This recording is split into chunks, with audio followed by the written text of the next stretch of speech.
Hello and very welcome to the Hulagway ng Buhay Channel.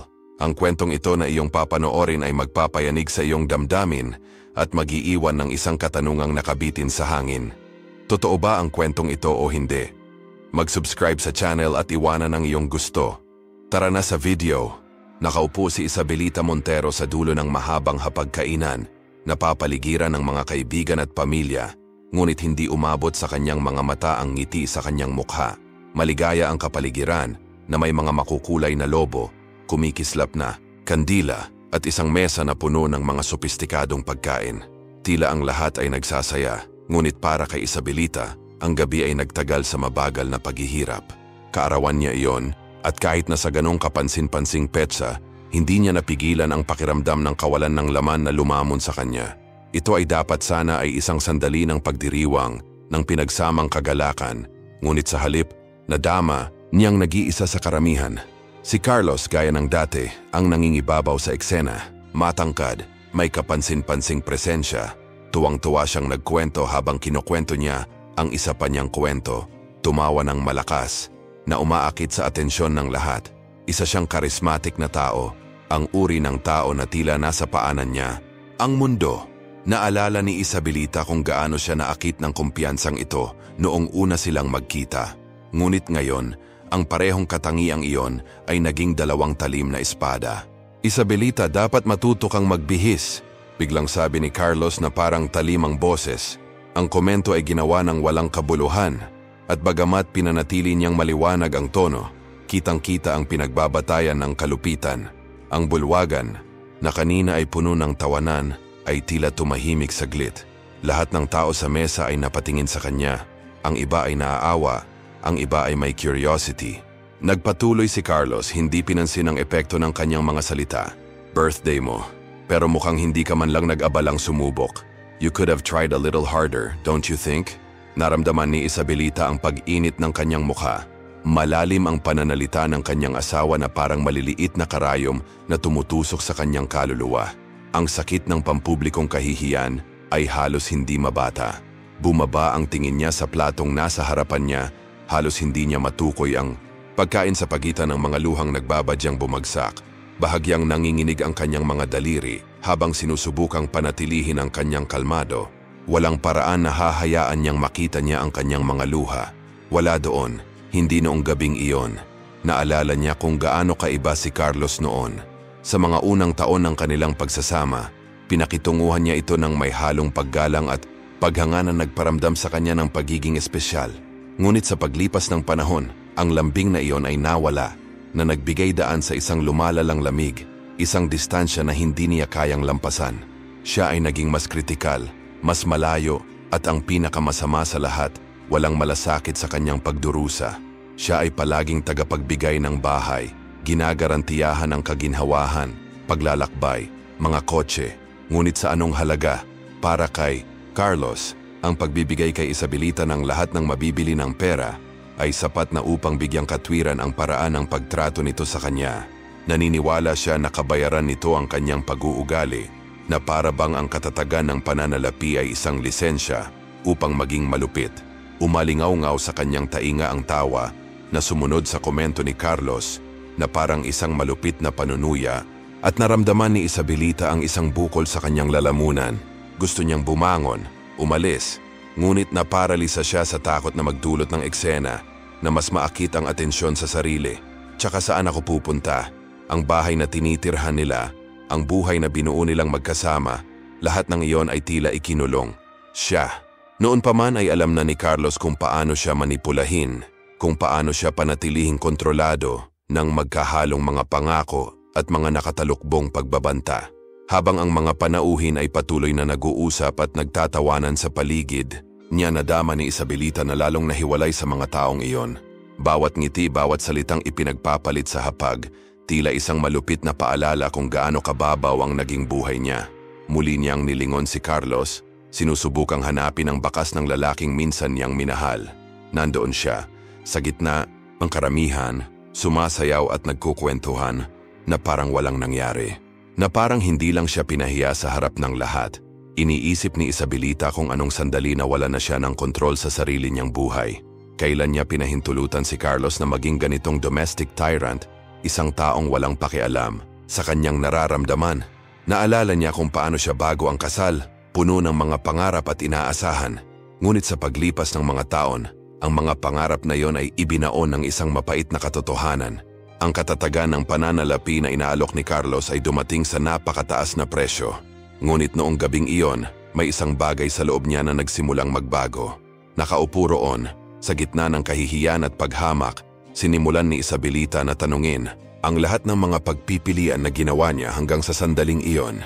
Iniisip niya kung sapat na ba ang seguridad na ibinigay ni Carlos para mabawi ang patuloy na sakit ng pamumuhay kasama ang isang lalaking hindi gumagalang sa kanya. Ito ba ang gusto niya sa buong buhay niya? Nagpatuloy ang salo-salo sa paligid, ngunit para kay Isabelita, malabo ang lahat, na para bang nanonood siya ng isang pelikula sa malayo. Ang kanyang isip ay nasa isang ipo-ipo ng mga pag-iisip.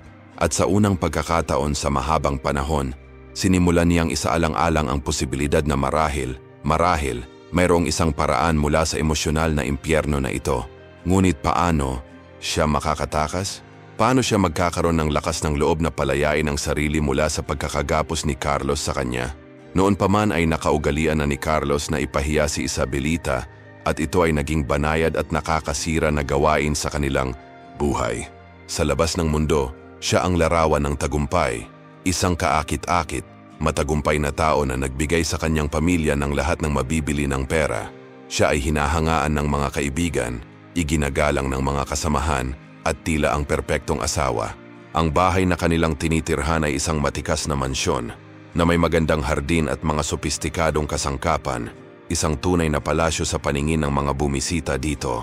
Gayunpaman, ang iilan lamang ang nakakaalam na sa likod ng tila perpektong mga pintong ito, si Isabelita ay nanirahan sa isang emosyonal na bilangguan kung saan ang pang-aapi ay nagkukunwaring katatagan. Sa simula ng kanilang kasal, si Carlos ay tila matulungin. Siya yung tipong nagpupumilit na asikasuhin ang bawat detalye mula sa mga mueble sa bahay hanggang sa mga plano niyang magbakasyon sa mga kakaibang lugar. Maswerte si Isabelita na nakatagpo siya ng isang responsable at mapagmalasakit na lalaki. Ngunit sa paglipas ng panahon, ang atensyon na ito ay naging kontrol at ang pagmamahal ay napalitan ng malamig na tigas. Ang mga kahihiyan ay nagsimula ng banayad na halos hindi napansin ni Isabelita. Ang mga ito ay maliit na mga kritisismo na nagkukunwari bilang payo. Dapat mong pangalagaan ang iyong buhok, kaswal niyang sasabihin, o bakit hindi mo subukang magbihis ng mas eleganteng tulad ng asawa ng aking kaibigan. Sa paglipas ng mga taon, ang mga inosenteng komentong ito ay naging mas direktang mga kritisismo. Itinuro ni Carlos ang bawat kapintasan na napansin niya kay Isabelita, mula sa paraan ng pag-aalaga nito sa bahay hanggang sa pisikal na anyo nito. Palagi siyang nakakahanap ng isang bagay na pumuna at hindi kailanman pinalampas ang isang pagkakataon upang palakasin ang kanyang kataasan.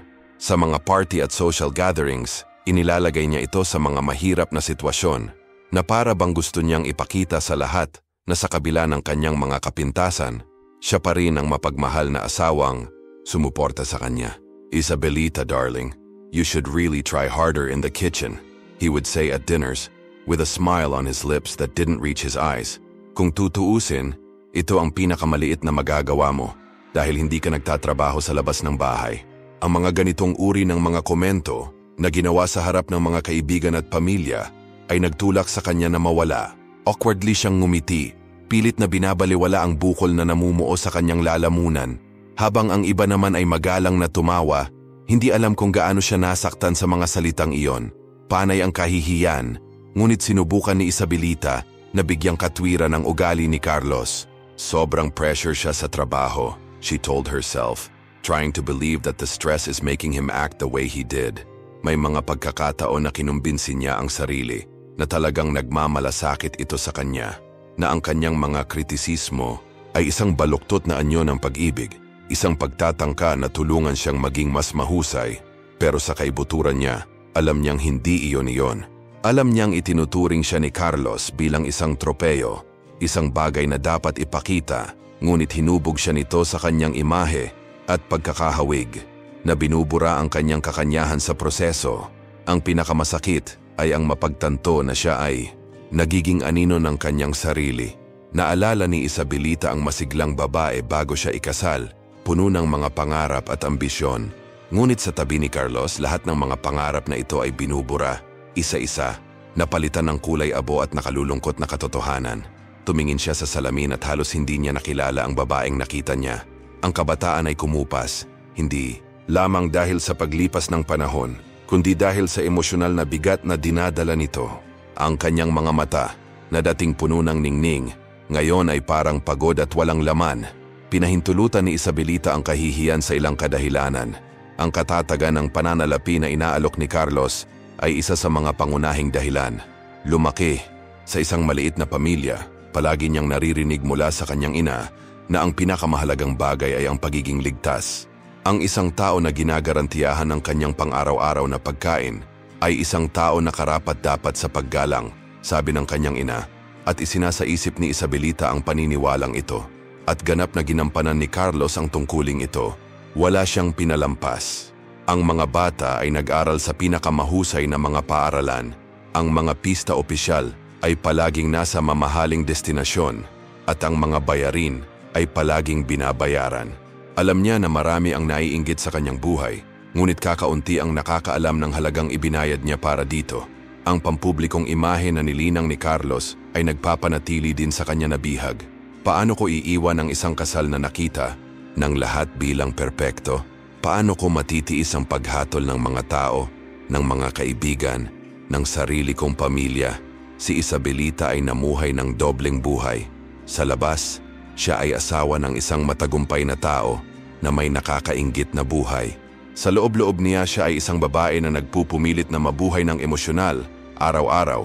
Ngunit sa lahat ng ito, kumapit din siya sa kanyang takot sa hindi alam. Ang ideya na iwanan si Carlos na sumulong ng mag-isa ay natakot sa kanya. Paano mo masusuportahan ang iyong sarili sa pananalapi? Paano mo ito ipapaliwanag sa iyong mga anak? Natagpuan niya ang kanyang sarili na nakulong sa lahat ng mga isyong ito, at ang bawat isa ay tila isang hindi malulutas na hadlang. Ang takot ang pinakadakilang kaaway niya, ngunit ang tanging kasama niya sa malungkot na buhay na iyon. Sa mga sandali ng pagmumuni-muni, kapag siya ay nag-iisa sa kanyang silid o sa isang sulok ng bahay, naisip ni Isabelita ang lahat ng nawala sa kanya sa mga nakaraang taon. Ang iyong kalayaan, ang iyong pagkakakilanlan, ang iyong pagmamataas. Ang buhay na naisip niya para sa kanyang sarili ay unti-unting napalitan ng isang gintong kulungan kung saan itinago ng panlabas na ningning ang panloob na kadiliman. Iniisip niya kung hanggang kailan niya kayang tiisin ang sitwasyong ito, namumuhay sa isang buhay na tila hindi sa kanya, isang baluktot na pagmuni-muni ng kung ano ito noon. Sa mga bihirang sandali na sinubukan niyang ipahayag ang kanyang damdamin, kay Carlos, ang kanyang tugon ay palaging pareho. Nagmamalabis ka, Isabelita, aniya, na may tono ng pagiging superior na lalong nagpaliit sa kanya. I'm just honest. I can't pretend everything's okay kapag hindi naman. At kaya, ang kanyang mga pagtatangka sa dialogue ay palaging bigo. Ang bawat salita niya ay binaliwala, ang bawat pakiramdam ay nabawasan. Dalubhasa si Carlos sa pagpaparamdam kay Isabelita sa sarili niyang emosyon na para bang walang kinalaman ang sakit na nararamdaman niya. Patuloy na tiniis ni Isabelita ang kahihiyan sa paniniwalang ginagawa niya ang pinakamahusay para sa kanyang pamilya. Ngunit sa paglipas ng panahon, napagtanto niya na sa paggawa nito, unti-unti niyang sinisira ang sarili. Alam niyang kailangan niya ng pagbabago na may sumigaw sa loob niya para sa kalayaan, para iligtas kung sino talaga siya. Ang tanong, ay magkakaroon ba ako ng lakas ng loob na gawin ang unang hakbang? Puspusan na ang gabi. Ang salusalo na puno ng mga ilaw at musika ay nanginginig ng may lakas habang ang mga bisita ay sumasayaw, nagtatawanan at nagsasaya. Si Isabelita, gayunpaman, ay parang wala sa lugar. Matapos ang kahihiyan ni Carlos, sinubukan niyang tumayo, ngumiti at kausapin ang sinumang lalapit, ngunit sa loob-loob niya, siya ay nawasak.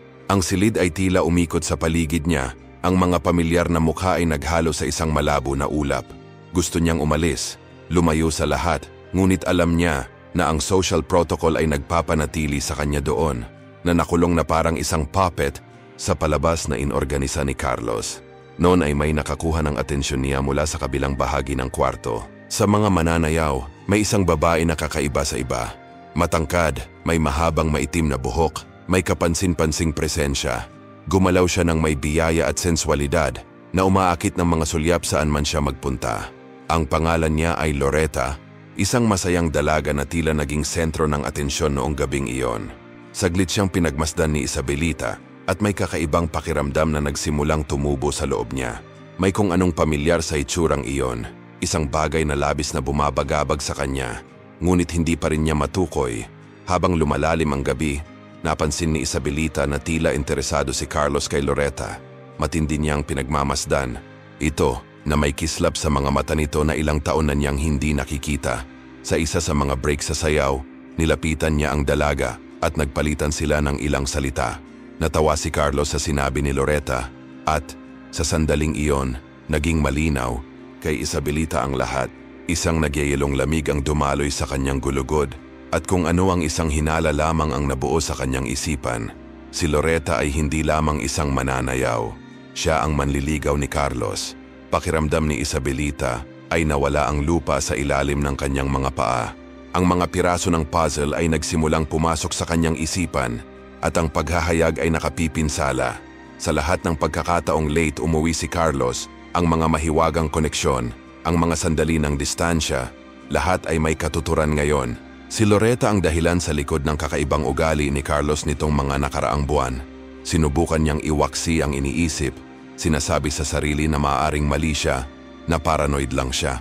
Pero the way Carlos looked at Loretta, their closeness, the subtle intimacy in their gestures, it was undeniable. Naramdaman ni Isabelita ang pagtaas ng alon ng pagkahilo sa kanyang lalamunan. Ang kahihiyan ng gabing iyon ay dumami na naging hindi mabata. Kung hindi sapat ang pagkutya sa publiko, ngayon ay kailangan din niyang harapin ang pagtataksil.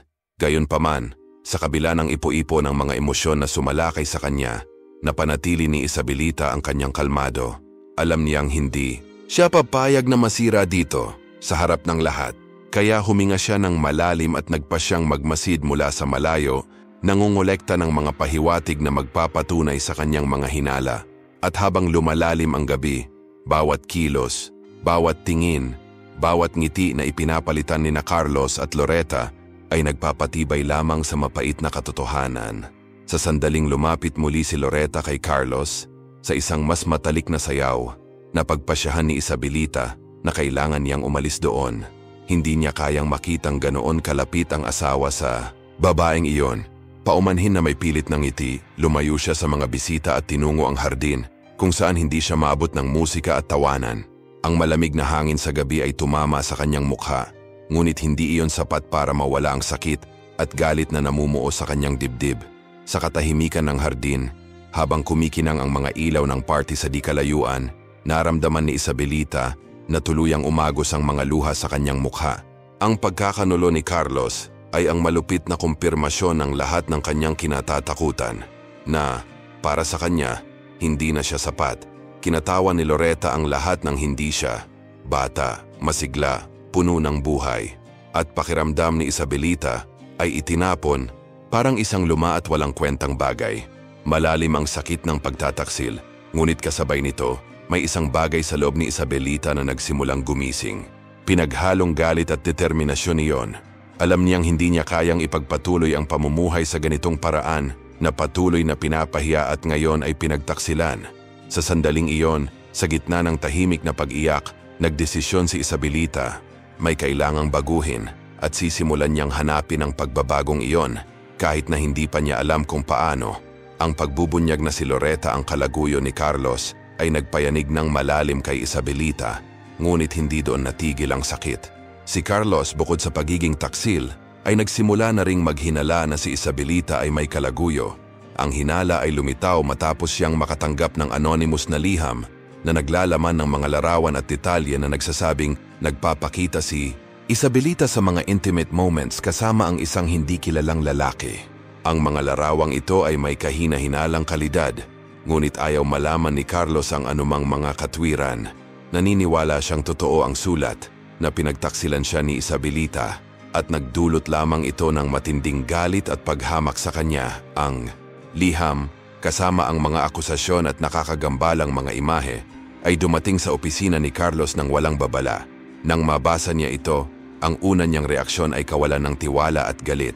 Ang ideya na si Isabelita ay maaaring masangkot sa ibang lalaki ay nagpakain sa kanyang pinakamalalim na insecurities.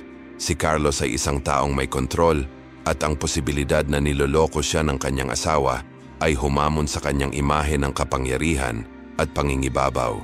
Hinarap niya si Isabelita na may hawak na sulat, namumula ang mukha sa galit at nagniningning. Ang mga mata na may halong sakit at galit. Ang eksena ay isa sa pinakadrama ng kanilang buhay mag-asawa. Paano mo nagawa sa akin ito, Isabelita? Sigaw niya sabay hagis ng sulat sa mesa. Lagi kong alam na hindi ka nasisiyahan, ngunit naisip ko na mas mahusay tayo kaysa doon. Si Isabelita, sa pagtibok ng puso at pamumutla ng mukha, ay sinubukang ipaliwanag na ang mga larawan ay hindi totoo, na ang mga ito ay isang montage o pagtatangkang siraan siya. Alam niyang hindi siya nagkaroon ng relasyon sa lalaki sa mga larawan, ngunit matigas ang ulo ni Carlos. Sa sobrang galit at pagtataksil ay ayaw niyang makarinig ng mga paliwanag. Para sa kanya ang sulat ay konkretong patunay, isang kumpirmasyon sa kanyang pinakamasamang hinala.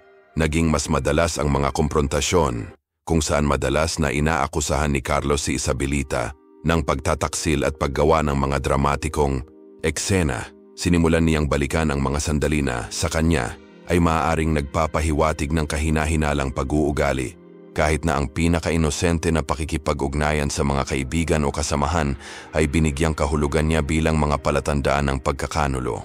Ang kapaligiran sa bahay ay naging hindi mabata, na ang pakiramdam ni Isabelita ay higit na parang isang bilanggo sa kanyang sariling tahanan. Ang tensyonado na kapaligiran ay lalo lamang nagpadagdag sa hinagpis ni Isabelita.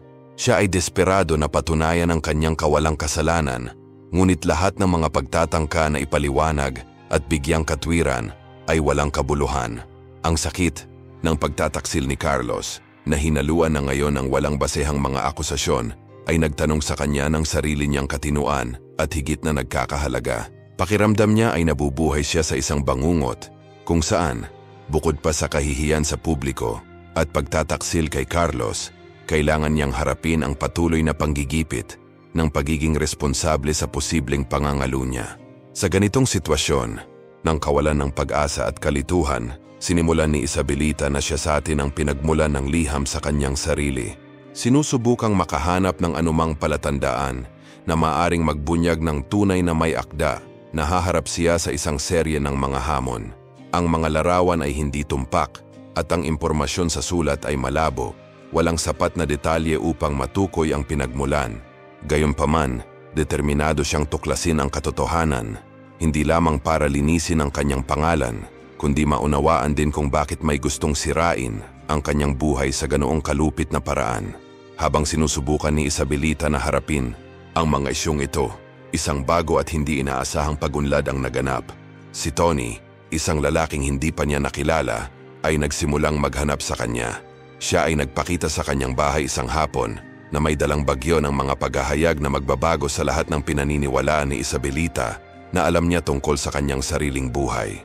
Si Tony, na ngayon nasa hustong gulang na, ay nagsiwalat kay Isabelita na siya, sa katunayan, ang anak na iniwan niya noong nakalipas na mga taon, noong ito ay napakabata pa at nasa ilalim ng walang humpay na panggigipit ng kanyang ina.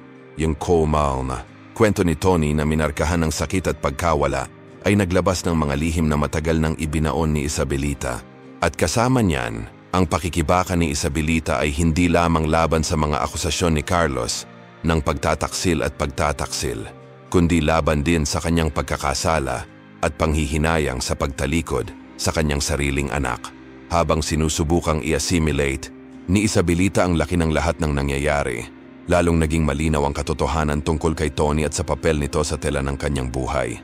Ang pagbabalik ni Tony ay kumakatawan hindi lamang ng isang pagkakataon na makipag-ugnayan muli sa nakaraan, kundi pati na rin ang pagkakataong harapin ang mahihirap na mga pagpipilian na ginawa niya at sa huli ay humingi ng isang uri ng pagtubos. Sa nakakabigla na paghahayag na si Tony ang kanyang nawawalang anak, nakaramdam si Isabelita ng isang ipo-ipo ng damdamin, nang ibabaw ang guilt, pain, at regret sa kanyang mga iniisip. Ang pagharap kay Tony, isang lalaking lumaki ng wala ang kanyang ina at humarap sa napakaraming paghihirap, ang nag-uwi ng bigat ng mahihirap na desisyon na ginawa niya. Ilang taon na ang nakararaan. Alam ni Isabelita na kailangan niyang itatag muli ang ugnayang ito, ngunit ang emosyonal at legal na mga hadlang ay napakalaki. Si Tony na ngayon ay nasa hustong gulang na, ay nagpakilala kay Isabelita na may halong determinasyon at kahinaan. Kinuwento niya ang kanyang kwento ng may katapatan na parang kutsilyo. Inihayag niya ang pagdurusa na naranasan niya, ang pakiramdam ng pag-iiwan na dinala niya sa buong buhay niya, at ang patuloy na paghahanap ng mga sagot tungkol sa kung sino ang kanyang ina at kung bakit siya iniwan nito. Ang kwento ni Tony ay isang gusot ng sakit at pagtagumpayan, at si Isabelita ay nalungkot nang malaman kung gaano ang paghihirap ng kanyang anak sa pagpili nito. Sinubukan ni Isabelita na ipaliwanag kay Tony ang mga pangyayaring nagbunsod sa kanya na iwan siya, na pinag-uusapan ang panggigipit mula sa kanyang ina at ang desperadong sitwasyon na nasumpungan niya noong panahong iyon. Ngunit tila walang laman ang kanyang mga salita sa harap ng paghihirap ni Tony. Alam niya na kahit na ang kanyang intensyon ay hindi saktan, ang mga kahihinatnan ay malalim at hindi maibabalik.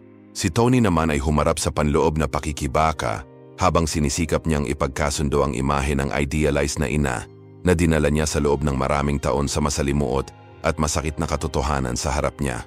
Nais niyang maunawaan ang mga dahilan sa likod ng desisyon ni Isabelita, ngunit kailangan din niyang harapin ang sakit ng hindi pagkakaroon ng ina na gusto niya at ang pakiramdam ng pagiging napabayaan.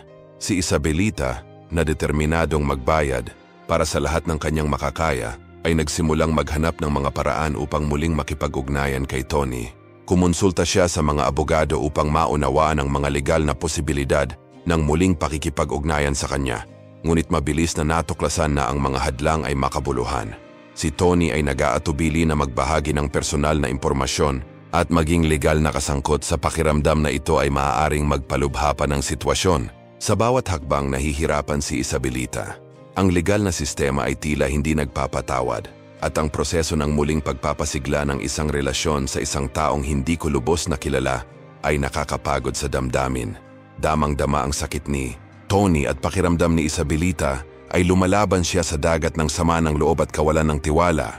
Samantala, si Tony sa kabila ng kanyang unang pag-aatubili ay nagsimulang isaalang-alang ang posibilidad ng muling pagtatayo ng isang relasyon kay Isabelita.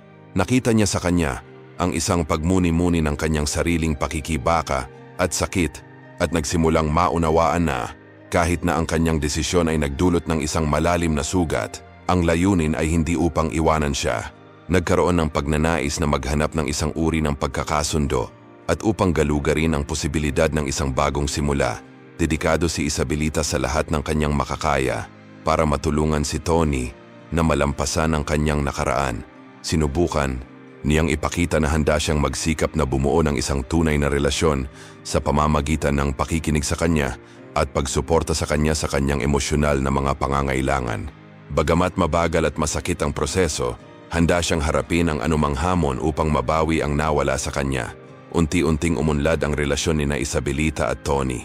Nagsimula silang magkita ng mas madalas, nag-uusap tungkol sa nakaraan at nagbabahagi ng kanilang mga karanasan. Ang bawat pagtatagpo ay isang hakbang tungo sa paggaling, bagamat ang mga peklat ng nakaraan ay nakikita pa rin.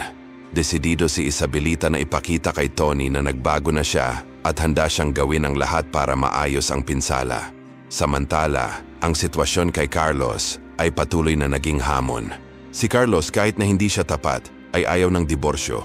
Pinahahalagahan pa rin niya ang maginhawang buhay na mayroon sila ni Isabelita at nag-aatubili na isuko ito. Ang panggigipit upang mapanatili ang harapan ng isang perpektong kasal ay mahusay at handa siyang ipaglaban upang mapanatili ang kung ano ang mayroon siya. Ang kwento ni Isabelita ay nabuksan ngayon sa isang masalimuot na pagsasama-sama ng mga damdamin at hamon. Ang pagtataksil ni Carlos, pakikibaka upang muling itayo ang isang relasyon kay Tony, at mga pagtatangka sa pagkakasundo ay humubog sa kanyang hinaharap sa hindi inaasahang paraan. Natagpuan ni Isabelita ang kanyang sarili sa gitna ng kaguluhan. Sinusubukan na makahanap ng balanse sa pagitan ng kanyang pagnanais na mabawi ang kanyang relasyon sa kanyang anak at ang pangangailangan na harapin ang mahihirap na katotohanan ng kanyang kasal. Ang bawat desisyon na ginawa niya ay tila may malalim na epekto, at ang paghahanap para sa pagtubos at pagkakasundo ay naging mas matindi. Si Carlos, sa kabila ng paglantad sa kanyang pagkakanulo at naging sanhi ng sunod-sunod na kahihiyan kay Isabelita, ay determinado na pangalagaan ang kasal. Ang katatagan na ibinigay ni Isabelita ay isang mahalagang haligi para sa kanya at nakita niya ang relasyon bilang isang matibay na pundasyon para sa kanyang personal at profesional na buhay. Ang ginhawa at katiwasayan na inialok ng kasal kay Carlos ay napakahalaga at determinado siyang ipaglaban ito kahit na ang kanyang sariling pagtataksil at mga akusasyon laban kay Isabelita ay nagpapahina sa relasyon. Ang pagtatangka ni Carlos na gawing tama ang mga bagay ay nagsimula sa nakikitang mga kilos. Nag-schedule siya ng mga session ng therapy ng mag-asawa at bawat linggo, nagpapakita siya ng isang bagong pangako ng pagbabago. Kasama sa kanyang diskarte, ang isang serye ng mga pagsisikap na maging mas matulungin at mapagmalasakit.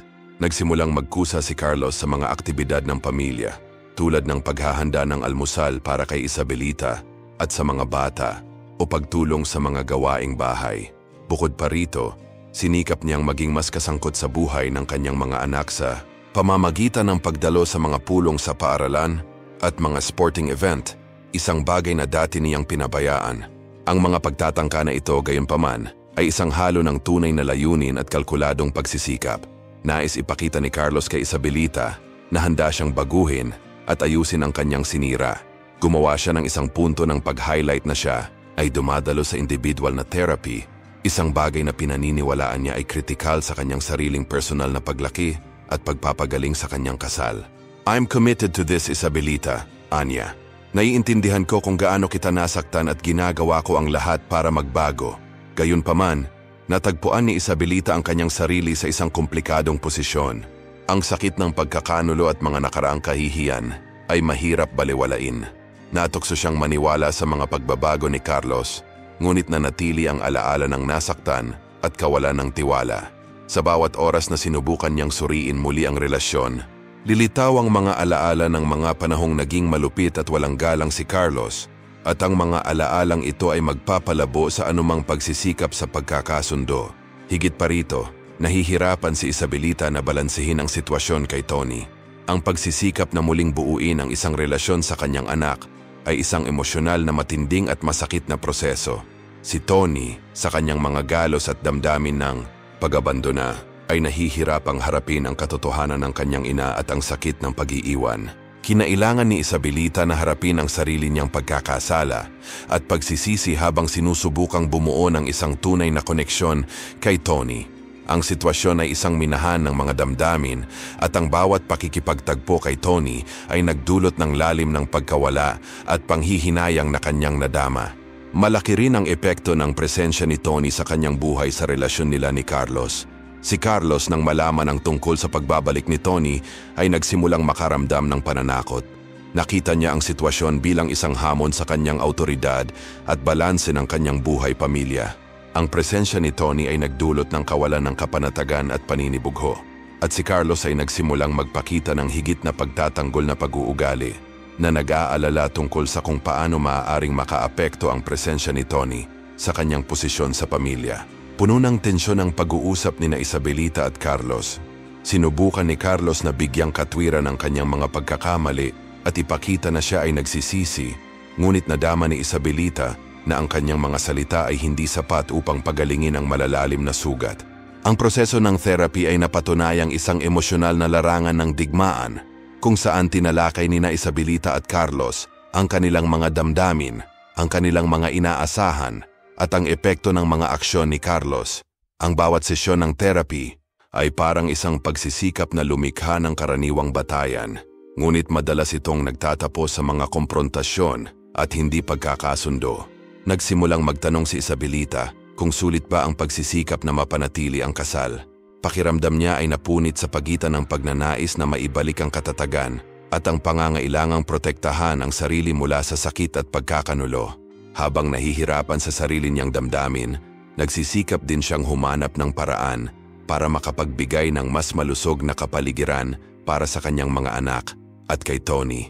Ang hamon ng pagbabalanse ng pagkakasundo kay Charles at muling pagtatayo ng kanyang relasyon kay Tony ay napakalaki. Patuloy na sinusuri ni Isabelita ang kanyang sariling emosyonal na mga pangangailangan at ang mga epekto ng kanyang mga desisyon sa kanyang pamilya. Ang bawat pagpipilian ay tila may malaking bigat at ang pagiging komplikado ng sitwasyon ay nagdulot sa kanya ng pagkalito at pagkapagod.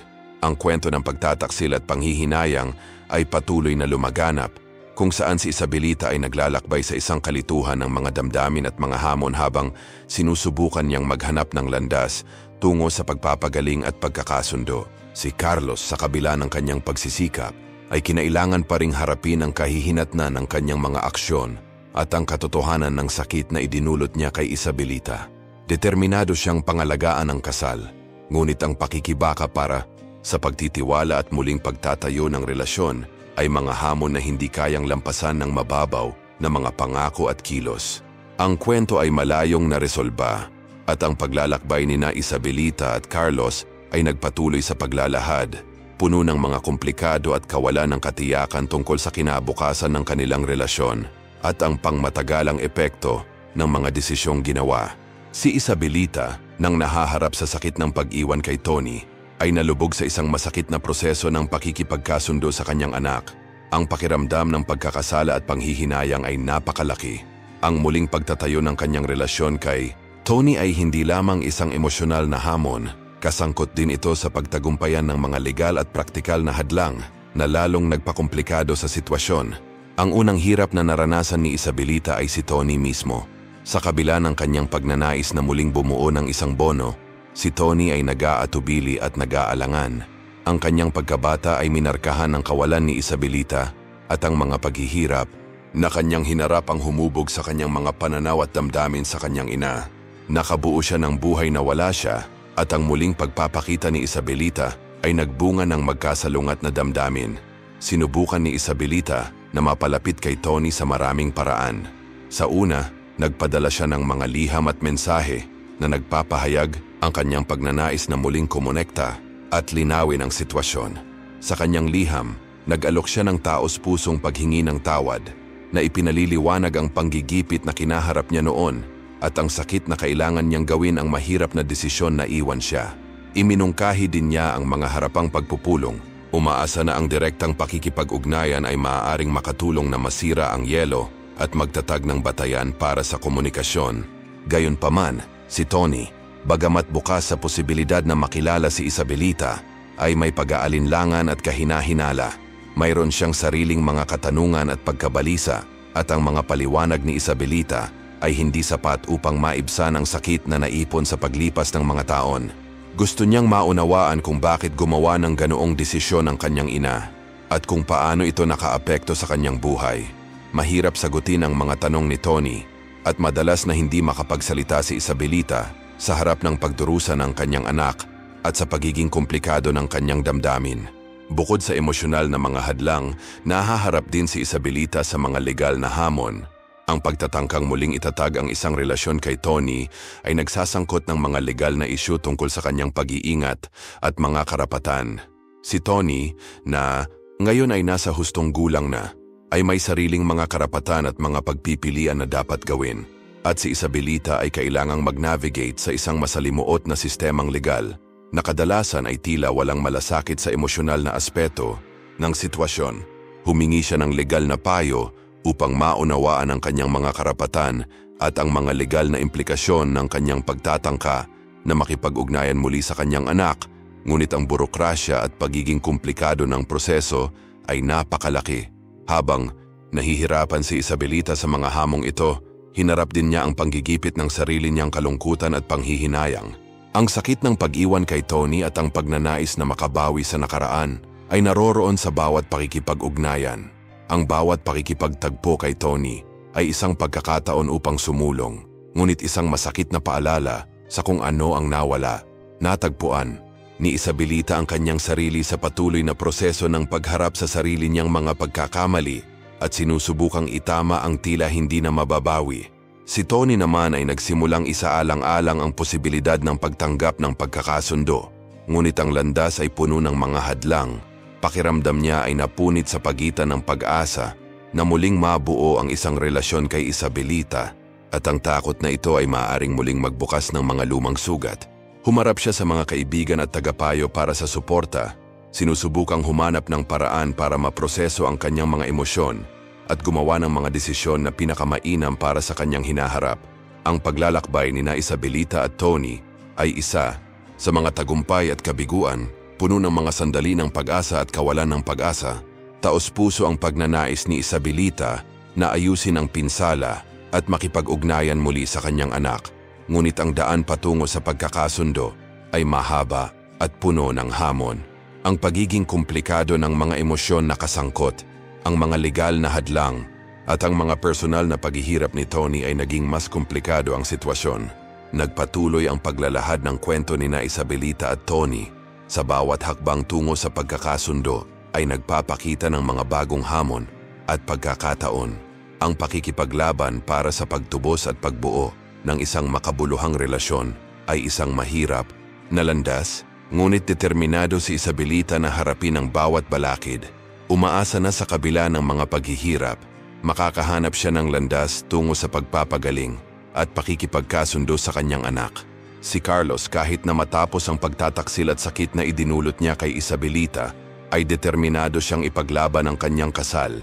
Ang katatagan na tinatamasa niya kasama si Isabelita, ang buhay na binuo nilang magkasama at ang imahe ng isang perpektong pamilya ay mga aspeto na hindi gustong mawala ni Carlos. Ang buhay ng pamilya ay kumakatawan sa isang ligtas na kanlungan para sa kanya at ang ideya na isuko ito ay hindi katanggap-tanggap. Para kay Carlos, ang pagtatangka na panatilihin ang kasal ay nagsasangkot ng isang serye ng mga aksyon at estratehiya na naglalayong ipakita ang kanyang pangako at pagsisisi. Nagsimula siyang aktibong makisali sa mga sesyon ng therapy ng mag-asawa kung saan sinubukan niyang ipakita ang kanyang sarili bilang isang taong nagsisisi na handang magbago. Nagsalita siya tungkol sa kung paano niya nakilala ang kanyang mga pagkakamali at ang pangangailangan na magtrabaho sa kanyang sarili upang muling mabuo ang nawawalang kumpiyansa. Ang mga sesyon na ito ay naging isang yugto para ipakita ni Carlos ang kanyang pagpayag na magbago. Ngunit madalas itong nauuwi sa mainit na pagtatalo kung saan ipinapahayag ni Isabelita ang kanyang mga pagkabigo at pagdududa. Bilang karagdagan, sa pagdalo sa therapy, si Carlos ay gumawa ng nakikitang pagsisikap na mapabuti ang kanyang pang-araw-araw na pag-uugali. Nagsimula siyang kumuha ng higit pang mga responsibilidad sa bahay, tulad ng paghahanda ng mga pagkain, pagtulong sa mga gawaing bahay, at paggugol ng mas maraming oras sa kanyang mga anak. Sinikap niyang mas makisali sa mga aktibidad ng pamilya, pagsali sa mga kaganapan sa paaralan, at mga extracurricular na aktibidad ng kanyang mga anak. Bagamat ang mga pagkilos na ito ay tanda ng kanyang pagnanais na magbago, kadalasan ay tila mababaw ang mga ito kay Isabelita, na pilit pa ring nakikiisa sa mga pangako ni Carlos sa mga katotohanan ng nakaraan. Sinikap din ni Carlos na maibalik ang kumpiyansa ni Isabelita sa pamamagitan ng mas malalim na mga galaw. Nagsimula siyang magplano ng mga maliliit na biyahe at pamamasyal, sinusubukang lumikha ng mga espesyal na sandali na maaaring makatulong na muling pasiglahin ang relasyon. Namuhunan siya sa mga bagong disenyo para sa bahay na naniniwala na ang mga pisikal na pagbabagong ito ay maaaring sumagisag sa emosyonal na pag-renew.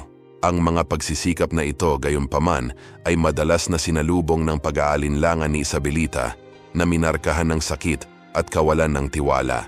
Ang presensya ni Tony ay lalong nagpakomplikado sa sitwasyon. Para kay Carlos, ang pagbabalik ni Tony ay kumakatawan sa isang direktang hamon sa kanyang autoridad at sa katatagan ng kanyang buhay pampamilya. Nakaramdam ng pananakot si Carlos sa pagkakaroon ng isang anak na hindi niya kilala at para sa kanya, sumisimbolo sa kabiguan ni Isabelita na panatilihing matatag ang kasal.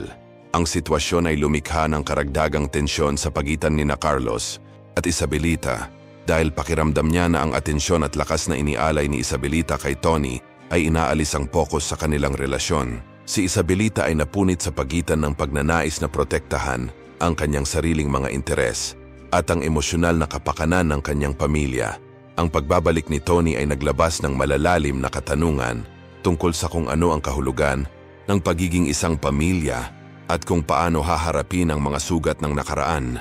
Nais niyang makipag-ugnayan muli sa kanyang anak at ayusin ang pinsalang natamo, ngunit ang sakit ng mga pagtataksil ni Carlos at ang pangangailangan na makahanap ng solusyon sa kanyang relasyon sa kanya ay lumikha ng isang komplikado at nakababahalang senaryo.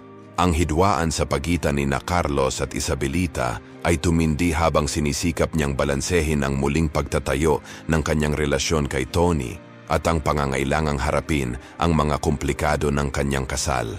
Ginugol ni Isabelita ang mga gabing walang tulog sa pag-iisip tungkol sa mga pinakamahusay na desisyon na gagawin.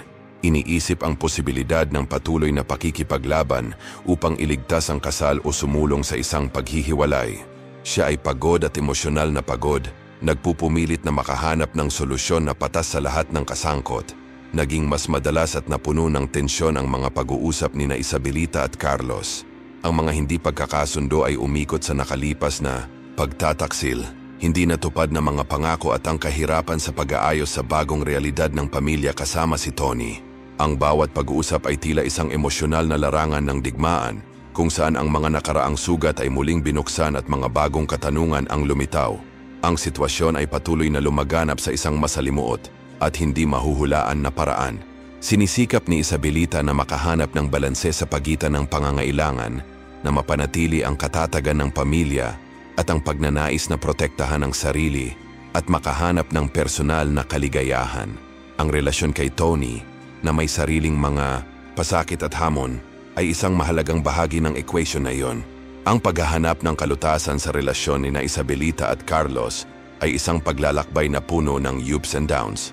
Habang sinubukan ni Isabelita na harapin ang nakaraan at bumuo ng isang mas magandang kinabukasan, si Carlos ay nagpupumilit na mapanatili ang katatagan at ang hitsura ng isang perpektong buhay pamilya. Ang kwento ng pagtataksil, panghihinayang at paghahanap para sa pagkakasundo ay patuloy na lumaganap, kung saan sina Isabelita at Carlos ay nahaharap sa sunod-sunod na emosyonal at praktikal na mga hamon sa kanilang pagtahak sa isang hindi tiyak at puno ng balakid na landas. Matapos ang maraming buwan ng sakit at pakikibaka, sa wakas ay nakahanap sina Isabelita at Charles ng landas tungo sa pagkakasundo. Ang paglalakbay pabalik sa pagtitiwala at pag-unawa ay puno ng mga hamon, ngunit ang kanilang determinasyon na pagalingin ang mga sugat at muling itayo ang kanilang relasyon ay nagsimulang magbunga. Ang pagdating ni Tony, ang nawalang anak ni Isabelita, ay nagdala ng bagong dinamika sa kanilang buhay pareho na binago ang buhay ng pamilya sa mga paraan na hindi maisip ng sino man. Ang pagkakasundo sa pagitan ni Isabelita at Carlos ay hindi kaagad ngunit isang unti-unting proseso ng pagkakaunawaan at kompromiso. Inialay ni Carlos ang kanyang sarili sa pagpapatunay na ang kanyang mga pangako ng pagbabago ay totoo. Regular siyang dumalo sa therapy at gumawa ng isang punto ng pagpapakita sa mga aksyon, hindi lamang sa mga salita, na siya ay nakatuon sa pagiging isang mas mahusay na kasosyo. Nagsimula siyang aktibong lumahok sa mga desisyon sa sambahayan, na tinutulungan si Isabelita hindi lamang sa mga pang-araw-araw na gawain, kundi pati na rin sa mga mas malalalim na isyu tulad ng pagpaplano sa pananalapi at kinabukasan ng pamilya. Si Isabelita naman ay handang bigyan ng pagkakataon ng relasyon, ngunit may pag-iingat. Kinailangan niyang harapin ang sarili niyang damdamin ng kawalan ng tiwala at sakit. Ang proseso ng pagkakasundo ay nagsasangkot ng maraming taos-puso at bukas na pag-uusap, kung saan pareho silang nagbahagi ng kanilang mga takot, pag-asa at inaasahan. Ang mga argumento ay kung minsan ay matindi, ngunit ito ay mahalaga sa muling pagtatayo ng pundasyon ng kanilang relasyon. Ang tiwala ay isang bagay na nagtagal upang maibalik. Nakahanap sina Isabelita at Carlos ng mga paraan upang muling kumonekta sa pamamagitan ng maliliit ngunit makabuluhang pang-araw-araw na pagkilos. Magkasama, sinimulan nilang muling matuklasan ang mga bagay na naging espesyal sa kanilang relasyon, tulad ng paglalakad sa labas, hapunan ng pamilya, at mga simpleng sandali ng pagmamahal at pag-unawa. Ang mga sandaling ito ay nakatulong sa paglambot ng mga sugat at bumuo ng isang bagong pundasyon para sa relasyon. Watershed ang pagdating ni Tony. Makalipas ang ilang taon, ang kanyang pagbabalik ay nagdala ng magkahalong emosyon at tensyon sa pamilya. Si Tony, na ngayon ay isang young adult, ay naghahanap ng mga sagot at higit sa lahat isang koneksyon sa ina na kanyang naiwan. Para kay Isabelita, ang paghahanap sa kanyang anak at pagkakaroon ng pagkakataong makipag-ugnayan muli sa kanya ay isang paraan para tubusin ang mga nakaraang pagkakamali at itama ang isang pangunahing bahagi ng kanyang buhay. Puno ng emosyon ang unang pagkikita ni Isabelita at Tony. Kinakabahan si Isabelita sa sobrang bilis ng tibok ng puso at punong-puno ng luha ang mga mata. Natatakot sa magiging reaksyon ni Tony kapag nakilala siya pagkatapos ng maraming taon. Si Tony naman ay puno ng mga tanong at insecurities. Nakagawa na siya ng sariling buhay at ang pakikipagkita kay Isabelita ay pinaghalong pag-asa at takot. Gusto niyang malaman kung bakit siya iniwan at kung paano nagbago ang kanyang ina mula noon. Matindi ang meeting. Matagal na pinag-usapan ni Isabelita at Tony ang nakaraan, na pinag-usapan ang mga dahilan kung bakit si Isabelita ay gumawa ng mahirap na desisyon na iwan siya. Ipinaliwanag ni Isabelita ang mga panggigipit at paghihirap na kanyang kinakaharap, at bagamat nakaramdam pa rin ng sakit si Tony, sinimulan niyang makita ang sitwasyon sa isang bagong liwanag. Masakit ang pag-uusap, ngunit mahalaga para sa pag-unawa at pagsisimula ng isang bagong relasyon. Noong una, nahirapan si Carlos na tanggapin si Tony bilang bahagi ng bagong pagbabago ng pamilya. Ang kanyang kahina-hinalang pag-uugali ay pinalakas ng magkahalong kawalan ng kapanatagan at pagtutol. Ang pagdating ni Tony ay hinamon ng katatagan na pinaghirapan ni Carlos na buuin muli kasama si Isabelita, at ang pagkakaroon ng isang anak na hindi pa niya nakilala. Ng personal ay nakaramdam siya ng banta sa kanyang tungkulin bilang ama at kapareha. Noong una, sinubukan ni Carlos na manatili sa malayo, na pinagmamasdan ang interaksyon ni Isabelita at Tony ng may kritikal na mata. Alam niya na ang kanyang pagtutol ay maaaring makaapekto sa pagbawi ng kanyang relasyon kay Isabelita. Ngunit, ang kanyang insecurities at takot na mawalan ng kontrol sa buhay pamilya ay malakas. Sinubukan niyang maging magalang at magalang, ngunit ang kanyang mga aksyon ay madalas na naghahayag ng pinagbabatayan na tensyon. Sa panahon ng pagkain, pinananatiling maikli niya ang mga pag-uusap at madalas na umuurong sa kanyang opisina o sa mga aktibidad na itinuturing na niyang bahagi ng kanyang nakagawian, na iniiwasan ng mas malalim na pakikisangkot kay Tony. Sa kabila ng unang paghihirap na ito, nalaman ni Carlos na kailangan niyang magsikap na gawin ang bagong pagsasaayos ng pamilya. Naunawaan niya ang emosyonal na kahalagahan ng pagbabalik ni Tony sa Isabelita at ang magandang epekto nito sa pagbabalik ng kanilang relasyon. Determinado na suportahan ang kanyang asawa, sinimulan ni Carlos na gumawa ng malay-tao na pagsisikap na pagsamahin ng mas mahusay. Nagsimula siyang makisali sa mas mahabang pakikipag-usap kay Tony, sinusubukang matuto ng higit pa tungkol sa kanyang buhay at mga interes. Sa panahon ng pagkain ng pamilya, nagsikap si Carlos na lumikha ng mas nakakaingganyang kapaligiran sa pamamagitan ng aktibong pakikilahok sa mga pag-uusap at pagtatanong tungkol sa buhay at mga karanasan ni Tony. Ang presensya ni Tony ay nagdala ng bagong enerhiya sa bahay na lumilikha ng isang pakiramdam ng pagbabago at pag-asa. Si Tony sa kanyang sigasig at sariwang pananaw ay nagsimulang makaapekto sa dinamikong pamilya sa positibong paraan. Dinala niya ang isang nakakahawang sigasig at isang bagong pananaw sa buhay na makikita sa kanyang pakikipag-ugnayan kina Isabelita at Carlos. Nagsimulang mag-vibrate ang bahay na may bagong sigla, at si Tony ay gumanap ng mahalagang papel sa paglikha ng isang mas buhay na buhay at collaborative na kapaligiran. Ang mga umaga ay naging mas makulay at magkakasamang sandali. Si Tony ay nagsimulang aktibong lumahok sa mga pag-uusap sa almusal na nagdadala ng mga kwento at balita mula sa kanyang buhay na nagpasigla sa masigla at nagpapayamang mga talakayan. Nag-alok siyang tumulong sa mga gawaing bahay tulad ng paghahanda ng almusal o pag-aayos ng mesa, na nagpapakita ng kanyang pagnanais na mag-ambag at makisama sa gawain ng pamilya. Ang mga kilos na ito ng pakikilahok ay tinanggap ni Isabelita, na pinahahalagahan ang kahandaan ni Tony na makipagtulungan at mag-ambag sa kapakanan ng pamilya. Ang mga gabi ay nagsimulang mapuno ng mga bagong ritual at sandali ng koneksyon ng pamilya. Dinala ni Tony sa kanya ang ugali ng pagkukwento at pagbabahagi ng mga karanasan mula sa kanyang buhay, na nagpakilala ng isang bagong paraan ng pakikipag-ugnayan sa panahon ng pagkain at mga oras ng paglilibang. Nagkaroon ng bagong ritmo ang bahay sa mga aktibidad ng pamilya na kinabibilangan ng mga laro, sesyon ng pelikula at mahabang pag-uusap. Ang mga sandaling ito ay lumikha ng mga pagkakataon para kina Isabelita at Carlos na muling kumonekta kay Tony at sa isa't isa na nagpapatibay sa kanilang mga bono at bumuo ng isang bagong pundasyon ng relasyon. Ang pagsasama ni Tony sa pamilya ay hindi walang mga hamon, ngunit ang kanyang presensya ay nagdulot ng bagong pananaw at lakas. Ang dynamics ng pamilya ay umunlad at ang tahanan ay naging espasyo ng higit na pag-unawa, suporta at pagpapanibago. Ang pagsasaayos sa bagong kaayusan ng pamilya ay isang patuloy na proseso, ngunit ang pagsisikap ni Charles na tanggapin at yakapin si Tony kasama ng pagpayag ni Tony na sumanib ay tumulong na lumikha ng isang kapaligiran kung saan maaaring umunlad ang pagpapagaling at pagkakasundo. Sa paglipas ng panahon, nagsimulang bumuo sina Carlos at Tony ng mas matatag na relasyon batay sa paggalang at pag-unawa sa isa't isa. Natutunan ni Carlos na pahalagahan ang mga kontribusyon ni Tony sa pamilya at kilalanin ang positibong papel na ginampanan niya sa buhay ni Isabelita. Si Tony naman ay nagsimulang makita si Carlos hindi lamang bilang isang mapaghamong figura, ngunit bilang isang taong gumagawa ng tunay na pagsisikap na tanggapin at suportahan ang kanyang presensya.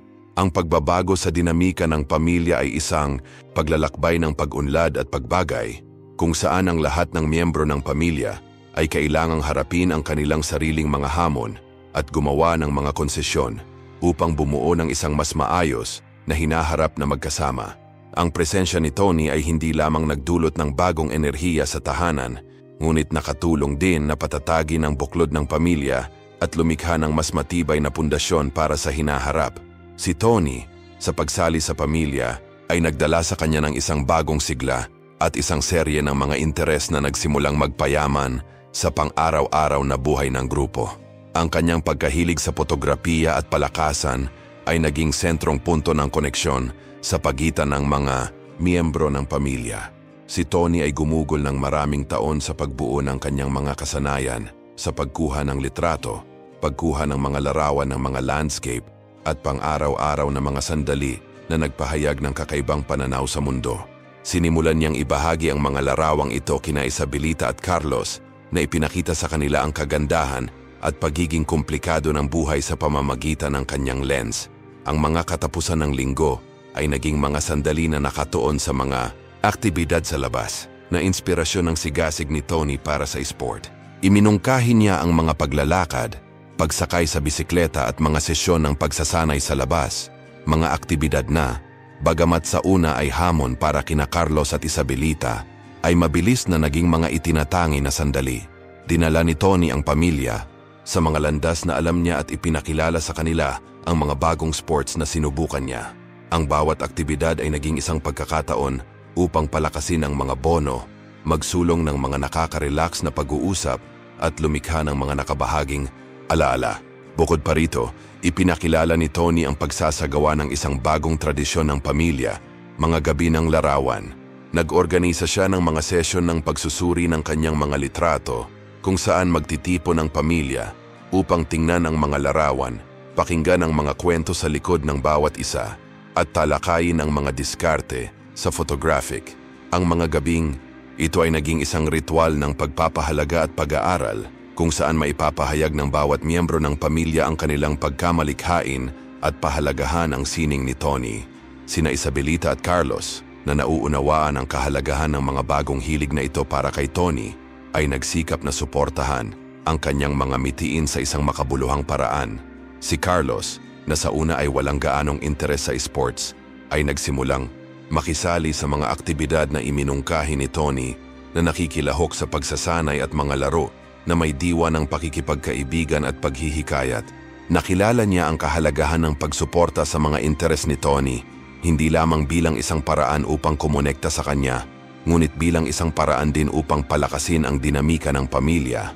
Si Isabelita naman ay nagpakita ng malaking interes sa mga litrato ni Tony na hinikayat siyang ipagpatuloy ang paggalugad ng kanyang sining at kahit na tinulungan siyang mag-organisa ng isang maliit na eksibisyon ng kanyang mga larawan sa isang kaganapan sa komunidad.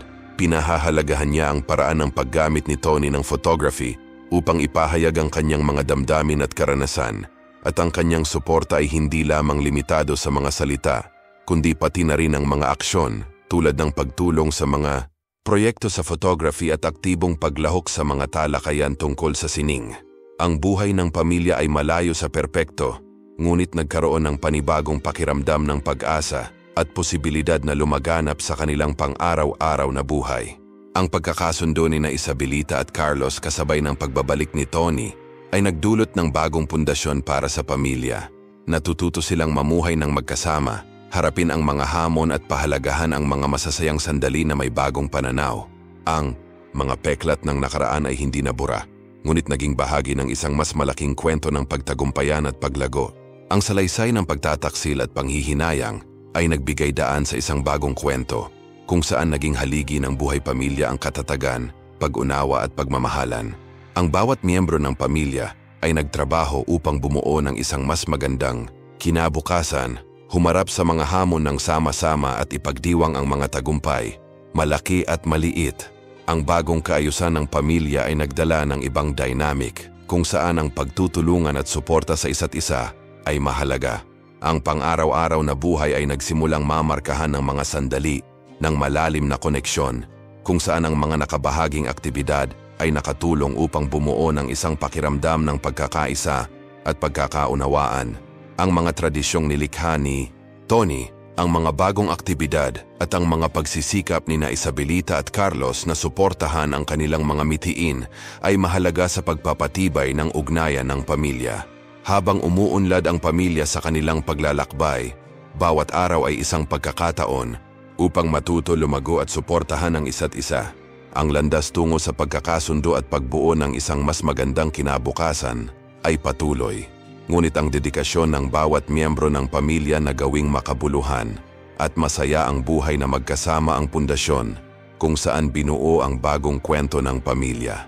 Ang paglalakbay ni Isabelita at Carlos, na ngayon ay pinayaman ng presensya ni Tony, ay puno ng mga tagumpay at kabiguan, ngunit may pakiramdam na sa kabila ng mga nakaraang paghihirap, ang hinaharap ay nagbubukas sa mga bagong pagkakataon at kagalingan. Ang buhay ay ganap na nagbago, ngunit sa bawat pagbabago ay dumating ang pangako ng isang bagong simula at isang pamilya na, sa kabila ng mga hamon nito, ay handang harapin ang hinaharap ng magkasama.